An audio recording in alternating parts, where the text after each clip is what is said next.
Nisy androany ny filan-kevitry ny ministra izay notanterahany filohan'ny teteza mehita Andrajoelina anisan'ny zava-dehibe ny donia natao anatin'izany fotoana izany moa ny mahakasika ny fifidianana ny momba ny fifidianana solombavam-bahoaka manokana dia nisy indray ny fanovana ny fehim-potoana ametrahana ny antsotra taratasy filatsahako fidiana. Ny emitrany 13 septambra ho avy izao indray ny fehim-potoana farany fametrahany anatota taratasy filatsahako fidiana ho solombavam-bahoaka araka ny tapaka tao anatin'ny filan-kevitry ny ministra izay notanterahana androany.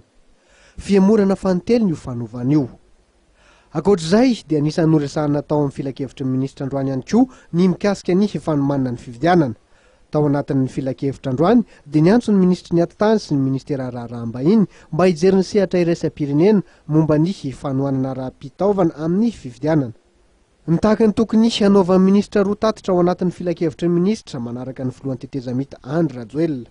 Ho an'ny ministeran'ny atitany dia takian'ny filohan'ny teteza mehita ny hanaovana tatitra amin'ny fanjakana ny ezaka vita momba ny karapanondro-pirenena, ny isan'ny tsy manan-karapanondro, manerana ny nosy sy isaky ny distrika. Izany dia ahafahana mahafantatra ny tomban'ny famatsim-bola ilaina ao anatin'ny ezaka fanomezana karapanondro-pirenena.